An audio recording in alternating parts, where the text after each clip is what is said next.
안녕하십니까. 검사 결과 정상인데 심근염 증상이 지속되면 이렇게 하십시오 라는 제목으로 말씀드리겠습니다.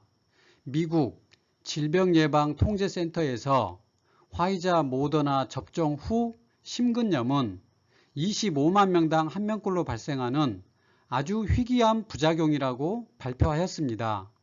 화이자 모더나 접종 후에 흉통이나 두근거림 증상을 경험하신 분들이 너무너무 많습니다. 10대에서 30대 건강한 젊은 사람이 접종 후에 이런 증상이 나타났다면 무엇을 의심해야 할까요?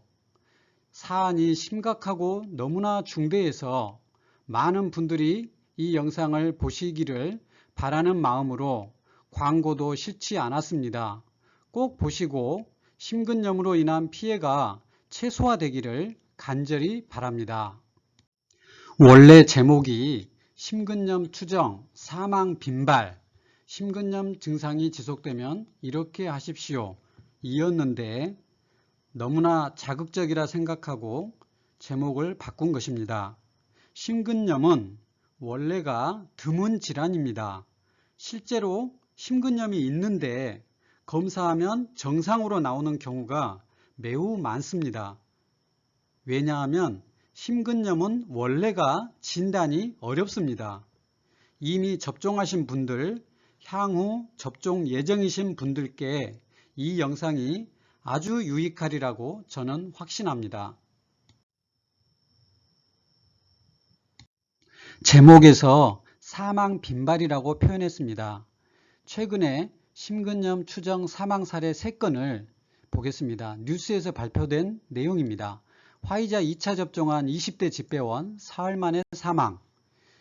이분은 7일날 2차 접종하시고 그 다음 이틀 동안 전신 증상이 있었고 3일 만에 자택에서 숨진 채 발견됐습니다. 또 충남 공주에서 20대 여대생 화이자 1차 접종 6일 만에 숨져. 이분은 17일날 1차 접종하시고 6일 만에 원룸 침대에서 숨진 채 발견됐습니다. 또 세 번째는 화이자 백신 인천 50대 여성 접종 사흘 후 숨져. 이분은 28일 1차 접종하시고 3일 만에 자택에서 쓰러진 채 발견됐습니다. 이 세 분은 모두 돌연사 하신 분입니다. 저는 이 세 분의 사망 원인을 심근염이나 심외막염 등 심장합병증을 강력히 의심합니다. 몇 달 전에 화이자 접종하고 돌연사한 20대 군인 부검 결과 심근염으로 밝혀졌습니다. 저의 이전 영상을 보시면 부검 결과가 나오기 훨씬 전에 심근염을 강력히 의심했습니다. 지금 말씀드린 이 세 분도 부검을 한다고 합니다. 심근염으로 결과가 나온들 뾰족한 대책이 없다면 앞으로 무슨 소용이 있습니까? 젊은 연령 접종을 앞두고 있습니다. 얼마나 많은 희생자가 잇따를지 저는 안타까운 마음입니다. 건강한 학생 청년이 접종 후 흉통, 두근거림이 있어서 병원에 갔습니다. 검사상 정상이 나왔습니다. 그러면 이분은 심근염이 아닐까요? 저의 생각은 아닐 수도 있지만 검사에 나오지 않을 정도의 가벼운 심근염일 수가 많다고 저는 생각합니다. 심근염을 치료하지 않으면 어떻게 되나요? 세 가지 경로가 있습니다. 대부분은 저절로 낫습니다. 급성합병증으로 방금 보였던 사례처럼 돌연사할 수 있습니다. 만성합병증도 무섭습니다. 부정맥, 심근증, 돌연사. 적절한 시기에 치료하지 않으면 급성기 때는 돌연사, 만성기 때도 여러 가지 심각한 후유증이 있습니다. 소아청소년에서 심근염 진단은 원래가 어렵습니다. 그래서 종종 무시되고 과소 진단됩니다. 병원에서 괜찮다고 약도 안 주고 집으로 가라고 하는 경우를 정말 많이 저는 보았습니다. 젊은 사람의 심부전증 상당수 원인이 심근염입니다. 심근염의 장기 합병증 중 확장성 심근증의 예만 들어보겠습니다. 정상심장 확장성 심근증, 정상심장 확장성 심근증인데요. 심장이 이렇게 커져 있습니다. 정상 심장보다 엄청나게 심장이 커져 있습니다. 이 정도 되면 보행은 당연히 어렵고 반드시 누워서 잠자는 것도 숨이 가빠서 불가능할 정도가 됩니다. 이런 경우에 특별한 치료 방법이 없고 심장 이식이 치료 방법이 되겠습니다. 심근염과 관련해서 제가 엄청나게 많이 자료와 논문을 찾아보았습니다. 세계보건기구에서 회원국들 코로나 접종 후 부작용 통계 자료를 제가 찾아보았습니다. 71만 건의 부작용이 신고가 되었습니다. 심장염증 질환, 심근염과 심외막염을 합한 거겠죠. 2277건이 보고가 됐습니다. 심근염이 심외막염보다 더 많았고 18세에서 29세 연령이 가장 많았고 남성이 여성보다 2배 이상 많았고 이로 인한 사망으로 심근염이 15건, 심외막염이 5건, 두 가지 합쳐진 게 2건이 있었습니다. 대부분은 나이 든 사람에서 사망했습니다. 접종 후에 증상 발현 시기는 심근염은 평균 3일인데 2일에서 6일 사이에 증상이 생겼습니다. 흉통이나 두근거림 증상이 접종 후 이틀에서 6일 사이에 생겼다는 말입니다.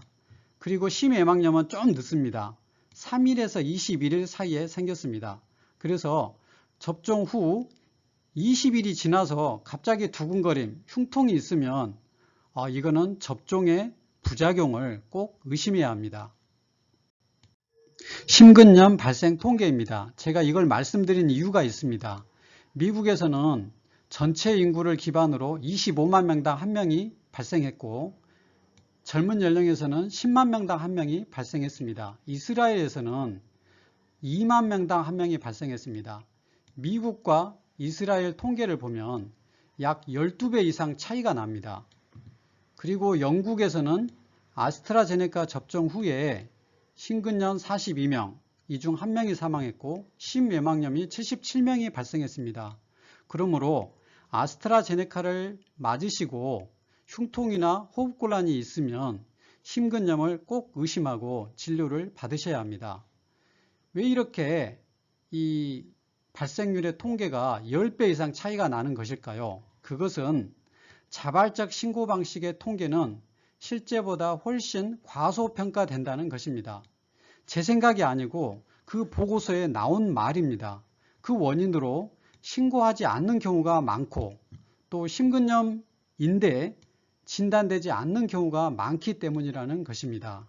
그러므로 이렇게 적은 확률이 아니고 실제는 훨씬 많은 사람이 심근염이 발생한다는 것을 우리는 꼭 알아야 합니다. 심근염 진단은 쉽지 않습니다. 보통 흉통, 두근거림, 호흡곤란 이런 증상으로 병원에 가면 심전도, 피검사, 심장초음파, 엑스레이, 심장 MRI, 심근조직검사 이런 검사가 있습니다.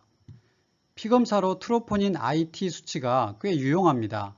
그리고 심장 MRI가 특이도 민감도가 90%로 높습니다. 매우 유용하긴 하지만 종합병원에 있는 일반 MRI로는 심장검사가 안 된다고 합니다. 비용도 비쌉니다. 심근조직검사는 침습적인 검사이므로 실제로 쉽지 않습니다. 보통 병원에 가면 이 정도 검사를 합니다. 저희 의원에서도 이 정도 검사를 다 할 수 있는데요. 검사를 하더라도 대부분 다 정상으로 나오기 때문에 심근염이 실제 있어도 진단이 어려운 것입니다. 심근염 진단이 쉽지 않은 이유를 말씀드리겠습니다. 심근염과 심외막염이 실제로 있는 환자에서 증상이 흉통이 가장 많은데요. 흉통이 약 70%밖에 되지 않습니다. 그리고 피검사 트로포닌 수치가 약 60% 정도밖에 안 되고 전신 증상이나 심전도 또는 호흡곤란 이런 증상은 50% 정도밖에 되지 않습니다. 그리고 심외막염도 흉통이 70% 정도밖에 안 되고 나머지 피검사나 심전도도 이렇게 실제로 있더라도 절반도 되지 않습니다. 그러므로 심근염을 진단하기가 어려운 것입니다. 접종 후에 흉통, 두근거림, 호흡곤란 증상이 있다면 나이 드신 분은 심근경색이나 협심증 등을 의심해야 하지만 건강한 젊은 연령에서는 당연히 심장염증을 의심해야 합니다. 심근염 급성합병증으로 추정되는 사망이 잇따르고 있습니다. 심근염은 심각한 만성합병증도 발생 가능합니다.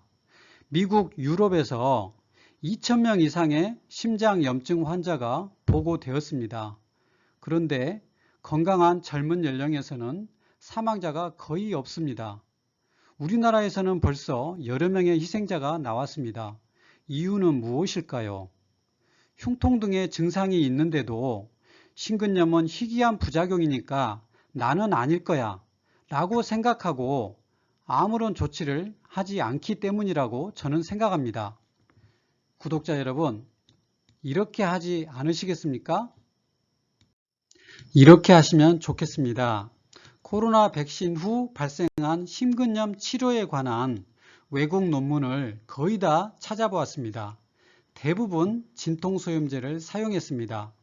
과거에 심외막염은 진통소염제를 사용하지만 심근염에는 사용하지 않는 것이 치료 원칙이었습니다. 그런데 이번에 코로나 백신 후 심근염 치료에는 대부분 진통소염제를 사용했습니다. 접종 후 심장염증의 발생 기전은 밝혀지지 않았습니다. 하지만 대부분 과도한 면역반응이 원인이라고 강력히 의심하고 있습니다. 과도한 면역반응을 조금은 가라앉힐 필요가 있습니다. 진통소염제가 이런 효과가 있습니다. 아세트아미노펜은 이런 기전이 없습니다. 검사가 정상이 나왔다면 진통소염제를 한두 번이라도 꼭 투여해 보시기를 저는 정말 적극적으로 권장합니다. 약물 알레르기나 건강 문제가 있으시면 진료 후 복용하는 것이 원칙입니다. 마지막 슬라이드입니다. 이렇게 하시면 좋겠습니다. 흉통, 두근거림, 호흡곤란 등 증상이 있으면 꼭 진료를 받으십시오. 검사에서 정상이 나오면 진통소염제를 한두 번이라도 복용해 보십시오. 그래도 증상이 지속되면 2번, 3번이든 계속 진료를 받아야 합니다. 나중에 심근염 진단이 될 수 있기 때문입니다. 1, 2주 이상은 충분한 휴식이 필요합니다. 증상이 없는 사람도 운동이나 육체적 관로를 하고 나서 흉통이 생기는 경우를 저는 많이 보았습니다. 적당한 물을 마시십시오. 너무 많이 마시지는 마시기 바랍니다. 그리고 이런 것들도 도움이 되고, 저는 가까운 병원에 가셔서 수액 투여를 며칠 하시면 굉장히 효과가 있다는 것을 말씀드립니다. 비타민C 수액은 더욱 좋습니다. 저는 이렇게 합니다.